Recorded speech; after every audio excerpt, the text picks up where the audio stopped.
Ya, Pak Tri ini kan mantan ketua DPRD ya, Kabupaten Kota Waringin Barat. Pak, sedikit kita bincang-bincang yang mana saat ini kan sudah mulai booming ya terkait poker. Nah, seakan-akan poker itu berseberangan dengan eksekutif yang mana di dalam musyimbang ya. Akan tetapi kadangkala ini poker ini juga membuat salah satu pikiran positif, pokok pikiran rakyat yang bisa menyerap aspirasi. Nah, sehingga mungkin ini yang dianggap berseberangan, apakah ini kepentingan atau apa. Nah, tolong dong jelaskan mantan anggota dewan selaku yang sudah mempunyai kapasitas yang luar biasa. Terima kasih Bang Taufik. Ini sekedar kita untuk berbagi ilmu karena saya pernah menjadi anggota DPRD 2 periode. Jadi pokir itu sejak dulu sudah ada.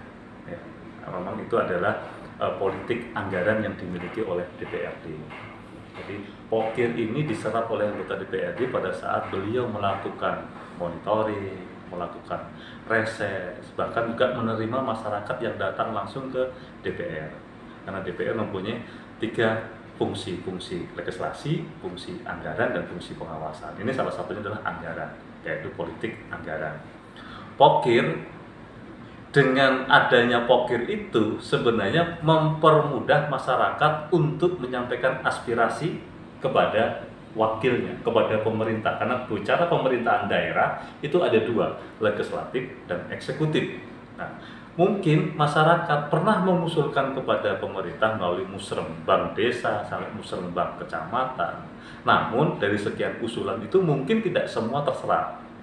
Jadi mereka mencoba menyampaikan ini kepada anggota DPRD yang masing-masing punya dapil wilayah. Nah, disitulah pokir oleh DPRD diserap, kemudian dimasukkan dalam pokok-pokok pikiran DPRD, disinergikan dengan programnya pemerintah, menjadi renja pemerintah, dan itu sangat membantu menurut saya, dan itu dilindungi oleh undang-undang.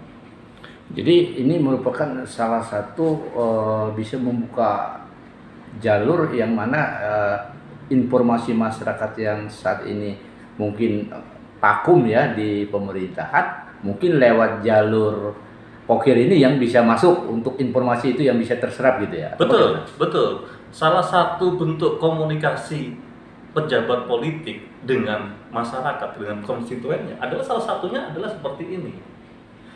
Anggota DPRD punya daerah wilayah, dia memandang perlu di mana daerahnya yang mungkin bahwa di situ dibutuhkan sesuatu pembangunan. Itu bisa kita kategorikan pokok-pokok pikiran DPRD. Atau masyarakat yang meminta karena pikiran dari masyarakat tersebut di sini perlu pembangunan, kemudian disampaikan oleh anggota DPRD, kemudian diserap. Itulah menjadi pokok-pokok pikiran juga anggota DPRD. Jadi pendekatan politik, kalau pemerintah kan pendekatan yang memang sudah berjenjang, ada musrembang des, musrembang kecamatan, musrembang kabupaten.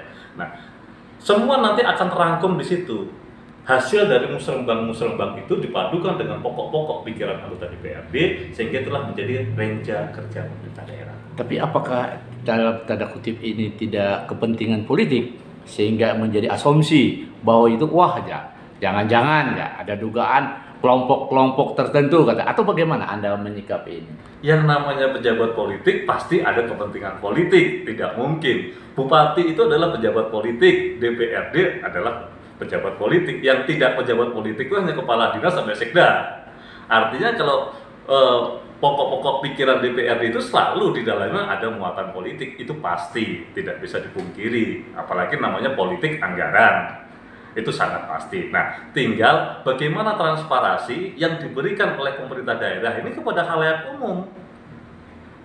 Transparansi itu yang paling penting. Mungkin sedikit Pak, untuk menyikapi supaya tidak terjadi overlap antara pokir dengan musrimbang itu sebenarnya apa sih yang menjadi salah satu sasaran yang solusi tepat gitu Bang? Pemerintah daerah itu kan punya visi misi selama 5 tahun. Atau bupati terpilih itu punya visi misi selama 5 tahun. Nah, visi misi itu kan terdapat dalam perda, ada perdanya. Tinggal disinkronisasi. Misalkan Kota Waringin Barat ini mau tidak mau pembangunan fisik itu masih sangat perlu. Ya, karena ini untuk menyelaraskan antara dari desa ke kota ini jangan sampai ada terputus. Inilah jalur ekonomi. Kemudian juga pertanian, pemerintah daerah di Kobar ini sebagian besar ada perkebunan sawit yang sekarang masuk dalam pertanian dalam arti luas. Itu visi misi. Ya, bagaimana pokok-pokok pikiran itu disinkronkan dengan visi misi kepala daerah terpilih. Jadi tidak ada yang keluar jalur, gitu. Tidak ada yang keluar jalur. Semua masih masuk dalam koridor rencana kerja pemerintah daerah. Jadi intinya hanya untuk mensinkronisasikan gitu, Bang. Jadi dari SKPD dengan visi-visi pemerintah daerah dapati bupati pejabatnya gitu ya. Harus, karena pemerintahan daerah itu adalah bupati dan legislatif. Jadi jangan sampai pokir-pokir itu tuh keluar daripada itu, kan nggak mungkin. Memang belum waktunya ini sasarannya dibangun. Sasaran pembangunan adalah masyarakat kan.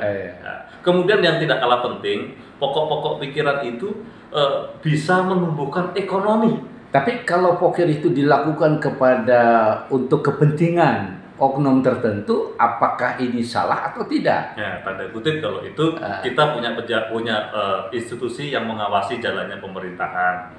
Masyarakat juga bisa mengawasi jalannya pemerintahan. Semua bisa. Ya. Semua bisa mengawasi. Kalau memang ada penyelewengan, ada ketidakselarasan dengan undang-undang, itu hak masyarakat untuk bisa menindaklanjuti sesuai dengan aturan yang ada. Oke, terima kasih Pak Tri.